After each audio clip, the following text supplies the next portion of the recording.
Hello guys, welcome to थकतिल्स 360।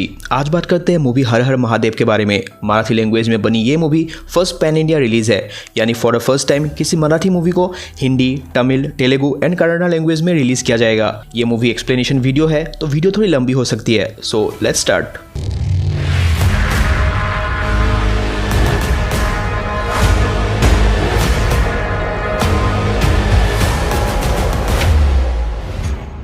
Movie की starting animation से होती है, जहां हमको बताया जाता है एक कहानी है उनकी जिन्होंने इंसान और इंसानियत दोनों को बचाया, जिन्होंने हमारी भाषा हिंदू धर्म को जिंदा रखा। कहानी है उस भगवान की भगवान बनने से पहले की। कहानी है छत्रपति महाराज शिवाजी की छत्रपति बनने से पहले की। शिवाजी राजा आग है आग। बताया जाता है कैसे आदिल शाह के शासन के दौरान मराठा दबे हुए थे। कोई भी बीजापुर के खिलाफ बगावत ना करे, इसीलिए आदिल शाह ने मराठाओं को अपने बीच ही मतभेड़ में उलझा रखा था।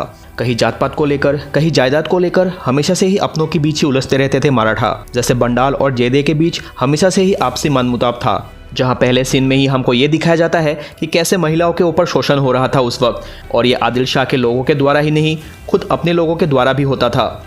औरतें, नाबालिग बच्चियाँ, नई दुल्हन सब शोषण का शिकार हो रहे थे।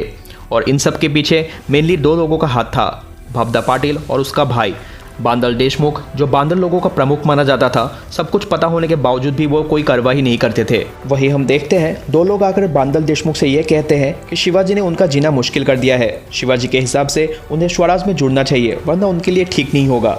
इसीलिए वो लोग चाहते हैं कि बांदल देशमुख अपने वफादार बाजी प्रभु को बोले शिवाजी को रोकने के लिए, क्योंकि एक वही है पूरे 12 मेवाड़ में जो शिवाजी को रोक सकता है। फिर पहली बार हमको देखने को मिलते हैं बाजी प्रभु देशपांडे, जो जैदो से लड़ने के लिए गया था। जैसे कि मैंने ऑलरेडी बताया, बांदल और जैदो के बीच कुछ ना कुछ चलता ही रहता था। वही फाइट के दौरान बाजी प्रभु को एक पुराना राज मालूम होता है, उनके पिता के मरने का राज।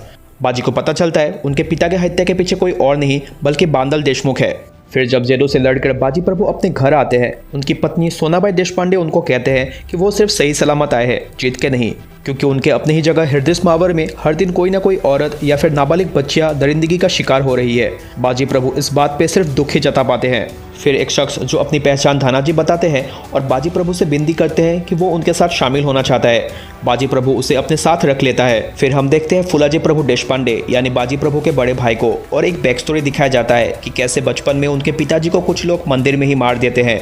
बाजी प्रभु और उनके बड़े भाई फुलाजी वहां से बच तो निकलते हैं, लेकिन फुलाजी प्रभु बाजी को धोखा दे देते हैं और वहां से अकेले ही भाग जाते हैं। अकेले दुश्मनों के बीच फंसा हुआ बाजी को देशमुख बचा लेता है, और तब से बाजी देशमुख का वफादार होता है। और आज जाके उनको पता चलता है कि उनके पिता के हत्यारा कोई और नहीं बल्कि बांदल देशमुख ही है। फिर बांदल देशमुख से बाजी मिलता है और उनसे बदला लेने के बजाय वो कहता है कि वो अपना बदला छोड़ देंगे और देशमुख भी अपना बदला छोड़ दे और जेडीओ के साथ सुलह कर ले, क्योंकि भेड़ बकरियों के लिए अपने सैनिक शहीद होना सही बात नहीं है। उसी के तुरंत बाद कुछ अलग मावाड़ के लोग आकर बांदल देशमुख और बाजी प्रभु को ये कहते हैं कि शिवाजी एक एक करके सारे मावाड़ अपने स्वराज्य में शामिल कर रहा है। बाजी प्रभु कहते हैं कि वो शिवाजी को जरूर रोकेगा। उसके बाद पहली बार शिवाजी और बाजी प्रभु का आमना सामना होता है, जहाँ शिवाजी उनको समझाते हैं कि अपने लोगों के बीच लड़ना बंद करे और जो असली दुश्मन है यानी आदिल शाह, उनके बारे में सोचे। घर पहुंचने के बाद बाजी को पता चलता है कि अपने बेटे की ही सहेली तानी, जो कि एक नाबालिग है, वो भावदा पाटिल के हवस का शिकार बन जाती है और उसकी मौत भी हो जाती है। ये देख गुस्से से बाजी प्रभु उस पाटिल को सबक सिखाने के लिए जाता तो है,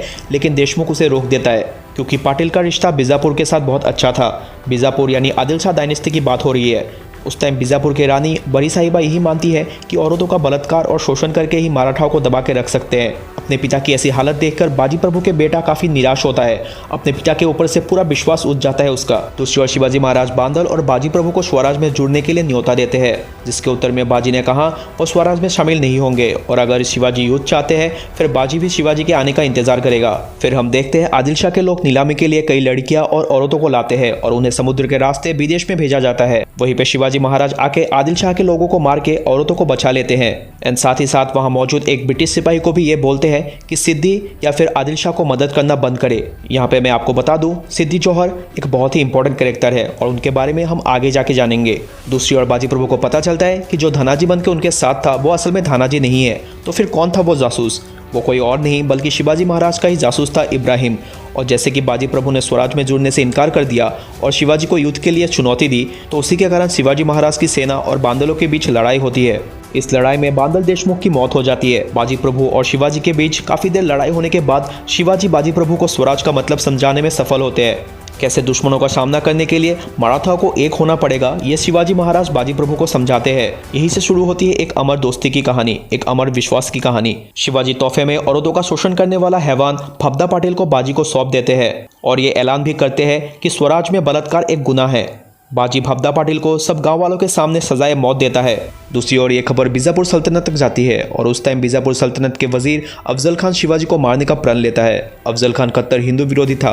मंदिर को तोड़ना, लोगों को मारना बस उसके लिए एक खेल था। उसके बाद अफजल खान के विरुद्ध राजमाता जिजाऊ ने सभी मराठाओं को एक होकर लड़ने के लिए प्रतापगढ़ में आने का न्योता भेजा। बाजी प्रभु को भी न्योता दिया गया। बाजी प्रभु को लगा यही मौका है अपने बेटे के नजरों में फिर से उठने का, तो उन्होंने तुरंत ही न्योता स्वीकार कर लिया। उधर राजगढ़ में शिवाजी की पत्नी महारानी साहिबाई की तबीयत खराब होने के बावजूद शिवाजी महाराज का मनोबल ना टूटे। उन्होंने तबीयत ठीक होने का नाटक किया ताकि शिवाजी महाराज थोड़ा भी समय नष्ट ना करके अफजल खान से युद्ध करने जाए। और प्रतापगढ़ में जब रणनीति बन रही थी तभी महारानी साहिबाई गुजर जाती है। ये सब कहानियां जब सुनते हैं तो ऐसा लगता है कि कितने ऐसे लोग हैं महारानी साहिबाई जैसी जिन्होंने देश को हमेशा आगे रखा, फिर भी इतिहास में बहुत कम सुनने को मिलता है इनके बारे में। शिवाजी महाराज ने भी अपने मनोबल को टूटने नहीं दिया और स्वराज का जो सपना दोनों ने मिलकर देखा था, अब उसी को पूरा करना शिवाजी महाराज का मूल उद्देश्य है। योजना के तहत बाजी प्रभु ने अफजल खान की राह बदल दी ताकि अफजल खान के हाथी और तोपे उस रास्ते से ना जा पाए। दूसरे दिन सुलह करने के लिए अफजल खान और शिवाजी महाराज मिलने वाले थे, वो भी अकेले और निहत्या। ये जान के बाजी प्रभु परेशान हो जाते हैं और शिवाजी को जाके कहते हैं कि अफजल खान बहुत ही खतरनाक है और उनसे निहत्या मिलना यानी मौत को बुलावा देना। साथ ही बाजी कहते हैं कि वो जानते हैं कि शिवाजी अपने बड़े भाई संभाजी शाहजी के मौत का बदला लेना चाहते हैं अफजल खान से, लेकिन उसके लिए वो अपने हरदिस महावर के 300 बांदल सैनिकों को मरने देना नहीं चाहते। उसी से शिवाजी बाजी प्रभु को हरदिस महावर वापस लौट जाने को कहते हैं। बाजी प्रभु कहते हैं कि शिवाजी ने उन पे फतेह पाया है तो शिवाजी महाराज के लिए लड़ना उनका कर्तव्य है। इसके उत्तर में शिवाजी कहते हैं बाजी प्रभु किसी का गुलाम नहीं है, उन्हें कर्तव्य नहीं बल्कि ईमान चाहिए स्वराज के लिए। फिर हमें देखने को मिलता है one of the very famous incident of the Indian history. Shivaji और अफजल खान की मुलाकात होती है, लेकिन शिवाजी पहले से ही तैयार रहते हैं। डिफेंड के लिए एक लोहे का वेस्ट एंड हाथ में एक टाइगर क्लॉ भी था। जब अफजल खान गले मिलने के बहाने शिवाजी को पीठ पे चाकू मारने की कोशिश करता है, तब लोहे के वेस्ट की वजह से शिवाजी बच जाते हैं और उसी क्लॉ से अफजल खान को चीर देते हैं। शिवाजी बाजी प्रभु को कहते हैं कि 18 दिन में 21 किले उन्हें फतेह करना है। उसी के मुताबिक मनोपन पिंगले, अन्नाजी दत्तो, कन्होजी जेदे और नेताजी पालकर ने 21 किलों पे भगवा लहराया। अफजल खान के मौत के बाद बीजापुर सल्तनत हिल गया। अफजल खान का बेटा फजल खान शिवाजी महाराज से बदला लेने जाने ही वाला होता है, तभी उनके पास आते हैं सिद्दी जौहर। आपको याद होगा पहले भी सिद्दी जौहर का जिक्र हुआ था। सिद्दी जौहर आदिल शाह का एक खास आदमी माना जाता है। वो ये कहता है कि शिवाजी को मारने के लिए दिमाग की जरूरत होगी जो उसके पास है, और ये षड्यंत्र करता है कि इस गुड़ी पड़वा में शिवाजी महाराज पन्हाला जाएंगे और वहीं पे शिवाजी की मौत होगी। बाजी सिद्दी जौहर के बारे में पूछताछ करता है और उसको पता चलता है कि कैसे सिद्दी जौहर धोखे से राजा बना और शिवाजी से दुश्मनी की वजह क्या है। बीजापुर की रानी बड़ी साहिबा ने यह वचन दिया था अगर शिवाजी को पकड़ने में वो सफल होते हैं तो उनके राज्य कर्नूल को आजाद घोषित कर दिया जाएगा। शिवाजी को यह भनक लग गई थी सिद्दी जौहर का मकसद है घेरा बनाना ताकि चारों तरफ से मराठाओं को जकड़ सके। 3 महीने बीत गए, अनाज सीमित होने लगे। शिवाजी महाराज आधा रोटी पे गुजारा करने लगे ताकि बाकी सेनाओं के लिए खाने की कमी ना हो। इधर सिद्दी का जहरीला घेरा पन्हाला को जकड़ता जा रहा था। औरंगजेब, अंग्रेज, आदिल शाह और पोर्तुगीज सभी शिवाजी के मरने की राह देख रहे थे और शिवाजी राह देख रहे थे बरसात की। काफी दिनों बाद बरसात हुई और योजना के मुताबिक तुरंत नेताजी पालकर ने बाहर से घेरे पे हमला कर दिया और शिवाजी महाराज इस घेरे को तोड़ने के लिए निकल पड़े पन्हाला से। नेताजी पालकर ने जो हमला किया था वो कामयाब नहीं हुआ और उसी वजह से जो रणनीति सोची गई थी वो सफल नहीं हो पाई और सिद्दी जौहर का घेरा वैसे ही कायम रहा। सिद्दी जौहर ने तोपों से पन्हाला में हमला करना शुरू कर दिया। ये तोपें अंग्रेजों की देन थी। इब्राहिम और अमाजी सिद्दी के घेरे में जाकर तोपों को तबाह करने की कोशिश करते हैं। उसी दौरान इब्राहिम की मौत हो जाती है। इब्राहिम की मौत की खबर सुनकर बाजी प्रभु इब्राहिम की लाश को ले जाने आते हैं और वहीं पे सिद्दी जौहर से उनकी मुलाकात होती है। सिद्दी जौहर बाजी से कहते हैं कि शिवाजी को उनके हवाले कर दे, सारा खेल वहीं पे खत्म हो जाएगा वरना बाजी का परिवार उनका पहला निशाना होगा। ये सुनकर बाजी दुविधा में फंस जाता है, एक तरफ शिवाजी से वफादारी और दूसरी तरफ अपना परिवार। ये दुविधा बाजी शिवाजी के सामने रखता है। उनसे कहते हैं कि बाकी लोगों को तो पता नहीं पर वो अपने बेटे के लिए वहां पे आए थे। स्वराज्य तो बहुत बड़ा सपना है और उनके इतने बड़े बड़े सपने नहीं हैं। ये सुनकर शिवाजी महाराज कहते हैं कि अपने बच्चों के बारे में ये सोच के बताइए कि उनका आने वाला कल कैसा होना चाहिए, गुलामी, लूटपाट, दंगे से भरी हुई या फिर स्वराज्य जहां अपने लोगों को अपना हक का मिले। जहाँ मंदिर में देवी और घर में माँ बहन सुरक्षित हो। ऐसी दुनिया उन्हें ही बनानी होगी अपने खून और पसीने से। बाजी सोच में पड़ जाता है कि कैसे शिवाजी अपने रिश्तों से आगे देश और प्रजा के बारे में सोच पाते हैं। शिवाजी बताते हैं उन्होंने और महारानी साईबाई ने मिलकर स्वराज्य का सपना देखा था और महारानी की तबीयत के बारे में पता होने के बावजूद शिवाजी ने अपना मनोबल को टूटने नहीं दिया, क्योंकि वो जानते थे अगर वो नहीं करेंगे तो कोई नहीं करेगा। दूसरी तरफ राजमाता जिजाऊ को यह खबर मिलती है कि औरंगजेब का मामा शाइस्ता खान 1 लाख सैनिक लेकर स्वराज्य के सीमा पे खड़ा हुआ है। 10-12 दिन में पन्हाला पहुंच जाएंगे। इतने कड़ी घेरे के बावजूद ये खबर शिवाजी महाराज तक पहुंचाते हैं बाजी प्रभु के बड़े भाई फुलाजी प्रभु। शिवाजी ये तय करते हैं कि 3 दिन में घेराबंदी तोड़ेंगे और प्रतापगढ़ के बजाय खिलना किला पहुंचेंगे। पहले योजना के तहत आमाजी और बाजी सिद्धि से मिलने जाते हैं और कहते हैं कि शिवाजी सिद्धि के शरण में आने के लिए तैयार है। और बाजी इशारों में सिद्धि को बताने की कोशिश करते हैं आखिर उन लोगों का रणनीति क्या है। तो क्या बाजी ने अपने ईमान के ऊपर अपने परिवार को रखा? बाजी ने यह भी तय किया जो घेरा 3 दिन में तोड़ने का इरादा था वो लोग उसी दिन तोड़ेंगे। ये सुन के आमाजी के साथ साथ बाकी सैनिक भी सोच में पड़ गए, लेकिन शिवाजी कहते हैं कि उनको बाजी पे पूरा भरोसा है और जैसा बाजी ने कहा वैसा ही होगा। बाजी ने जाने वाले राह भी बदल दिए। तो क्या सच में बाजी शिवाजी को सिद्धि के हवाले करने वाले हैं? बाजी ने सैनिकों के रास्ते भी अलग अलग कर दिए और जिस पालकी में शिवाजी थे वो सिद्धि के लोगों ने कब्जा कर लिया और शिवाजी को सिद्धि जौहर के पास हाजिर किया गया। सिद्धि जौहर और शिवाजी महाराज बात कर ही रहे थे कि फजल खान आके शिवाजी को मारने की कोशिश करते हैं और तभी फजल खान ये गौर करता है कि शिवाजी के पास तो अपनी भवानी तलवार है ही नहीं और तुरंत वो शिवाजी को मार देते हैं। मेरा मतलब शिवाजी के हमशक्ल को। ये पूरा योजना बाजी प्रभु की थी। शिवाकसित जो कि एक नाई यानी बार्बर थे, उनका चेहरा शिवाजी महाराज से मिलता था। जब बाजी ने शिवाकसित को देखा तो उन्होंने ये योजना बनाई और एक ऐसा कैरेक्टर जिसने हंसी हंसी महाराज के लिए अपनी जान दे दी। इस खेल के दौरान मराठाओं को थोड़ा वक्त मिल गया एंड घेरा टूट गया। इस हार को देखकर सिद्धि बौखला जाता है। वो आदेश देता है बाजी प्रभु के घर को तबाह करने के लिए और 9000 सैनिक को प्रतापगढ़ की तरफ जाने के लिए भी आदेश देता है। दूसरी तरफ शिवाजी महाराज और बाजी प्रभु को यह खबर मिलता है कि अपने ही मिट्टी के लोग बीजापुरी सरदार जसवंतराव दलवी और सूर्याराव सुर्वे ने खिलना फोर्ट पे कब्जा कर रखा है।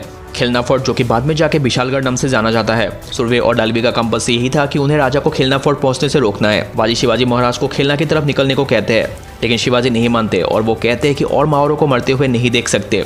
इस बार अगर किसी का खून बहेगा तो वो उनका बहेगा और अगर वो नहीं रहे तो उनका सपना बाजी पूरा करेगा। फिर बाजी उन्हें समझाते हैं कि स्वराज सिर्फ और सिर्फ शिवाजी ही ला सकते हैं और कोई नहीं। ऐसे कई बाजी आएंगे और जाएंगे, लेकिन शिवाजी फिर से होगा नहीं। बाजी शिवाजी को 300 मावरों के साथ खिलना की तरफ जाने को कहते हैं और वहां पहुंच के तोपों से इशारा देकर अपनी सलामती का संकेत देने को भी कहते हैं। और तब तक बाजी प्रभु को कुछ नहीं होगा और वो किसी भी दुश्मन को आगे बढ़ने भी नहीं देगा। ये जो मोमेंट था one of the goosebumps moments था मूवी का। वैसे तो काफ़ी सारे मोमेंट्स हैं, लेकिन इस सीन में इंटेंसिटी कुछ नेक्स्ट लेवल की थी। फिर बाजी अपने 300 बांदलों को युद्ध के लिए जोश देते हुए ये कहते हैं कि कैसे उनके सामने 15,000 दुश्मन होंगे, लेकिन जीत बांदलों की ही होगी। फिर हमें नॉनस्टॉप युद्ध देखने को मिलता है बाजी प्रभु और बांदलों के साथ 15,000 सिद्धि सैनिकों का। अब युद्ध सीन्स के बारे में क्या ही बोलो, बस एक अलग ही फील था। हर मोमेंट आप में एक जोश भर जाएगा। अकेले बाजी ने दुश्मनों की हालत खराब कर दी थी, लेकिन बंदूकों का इस्तेमाल करने की वजह से बाजी पहली बार घायल होता है, लेकिन वो रुकता नहीं।